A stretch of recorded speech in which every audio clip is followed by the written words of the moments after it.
It is just before 7 o'clock in the morning, and Josip and Vedran have a chemical tanker waiting for them. They're wondering if it might be the last ship they ever build. They are on the payroll of the Croatian shipyard Brodotrogir.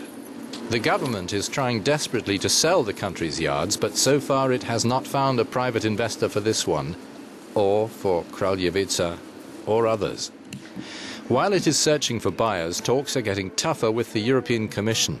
Croatia wants to join the EU as soon as possible, but Brussels insists there must be a viable restructuring plan for the shipbuilding sector before signing the country into the European Union. The workers are seriously concerned. My plans for future, it's a little bit blurry, you know, because we don't know what will happen with the shipyard, but I hope so. It will be okay, everything, I mean, in the future. There is a bid from the wealthy Konsar family to take 3 shipyards off the state's hands, but this would need the national and European competition authorities' approval. Support in Croatia for joining the EU has plummeted. Skeptics are afraid that joining will raise living costs. We'll be European Union slaves, nothing more. If you earned nothing before entering the EU, nobody will pay us once we're in. Some hold out hope that joining the EU will help Croatia out of trouble. Josip has trained as a precision metalwork computer controller, but sees no chance of finding a job doing that in Croatia, where the unemployment rate is around 20%. He spent some time working in a German shipyard where safety and modern machinery had top priority, but here the rule is hands-on. As you can see in this workshop, these machines are very old. You know, that one here or this one here, I think it's 40 or 50 years old. So if we want to build, you know, better ships, we need good technology. You know. The machines are even missing pieces. We're in physical danger sometimes. I really hope we'll see some investment money to help us improve. The Pula shipyard alone is not losing money. All the other shipyards have piled up huge debts. 8,000 people work in the loss-making shipyards. 2,000 of those jobs are expected to disappear.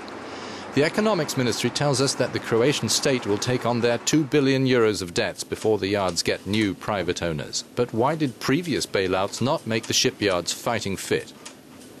Frankly, that was not the money which was invested in restructuring. That was the money that was invested in heavy losses.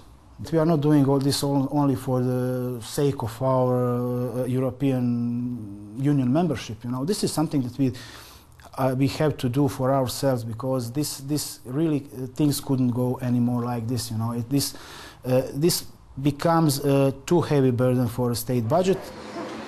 The national watchdog responsible for ensuring free market competition agrees with this. Since the socialist days of Yugoslavia, the shipbuilding sector has been heavily subsidized, but this is not compatible with the rules of the EU. We would like to see Croatian ships exported all over the world, but not on the sake of Croatian taxpayers. Josip and Vedran stick together at work and fishing, and each was best man at the other's wedding. Vedran became a father this year. Josip will be soon. They find their problems come from political instability.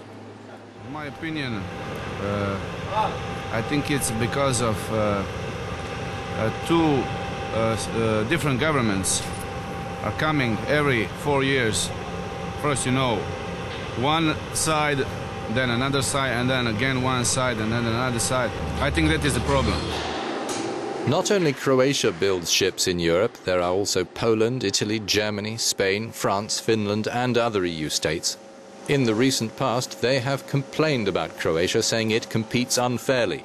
Direct state aid is forbidden within the EU bloc. If Croatia wants to join, it will have to adapt to that. But the industry must stay afloat, say Josip and Vedran. There's nothing else around. The importance of ship building for all region is in that it provides the food on the people's tables, you know. Imate There are 5 or 6 people from the same family working in this same shipyard. People from all over the region come here to work. It's very important to understand that if we lose the shipyard, these people will be jobless. Shipyards all over Europe are facing tough competition from shipbuilders in China, Korea and Vietnam, where labour costs are lower and national subsidies are high.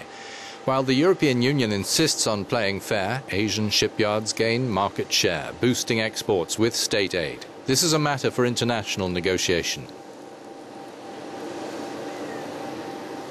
The chief editor of the journal Brodogradnja, a professor at Zagreb's Faculty of Naval Architecture, says there will be no escape from drastic change, capacity stripping and shrinking the workforce.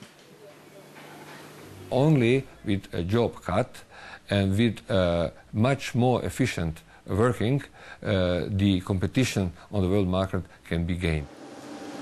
To prevent European overcapacity from bloating prices, the EU has negotiated cuts in Croatian capacity down by more than 20%. A lot of money was given by the government to the shipyards, but there was always a question, where did that money disappear? Where was this money invested? Certain rumours which refuse to die allege that hard-to-trace money transfers took place between some state-owned shipyards and some political parties. Trade unions are among the sternest critics of business links with politics. Huge debts piled up, and it was definitely not because workers didn't know how to build ships. The Croatian government chose managers by political criteria and for political service rendered, not for their competence. The potential new owner of the biggest Croatian shipyard, Brodosplit, could be about to change things. The Croatian company DIV has very little experience in shipbuilding, and it is promoting a new business model. We will not only create ships, but also other products tied to metal processing, like wind turbines, railways. That has potential. In any case, we'll accept and comply with the rules the European Commission has imposed on us, that's for sure.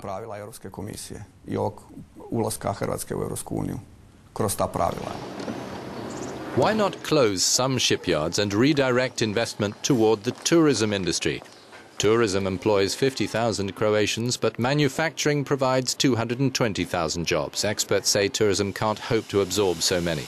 History counts as well. Ships have been built in this region for more than 4,000 years. It is still Josip's father's trade and his uncle's, and was his grandfather's. We have good people here who know how to work. But productivity is also a question of internal management. The better the organization, the faster the production, and the better the quality. Working in a Croatian shipyard means more than just building ships. Social and cultural activities also bind the men together. Josip, Vedran and other co-workers don't only work in harmony. This is a serenade. Ke brojne kroz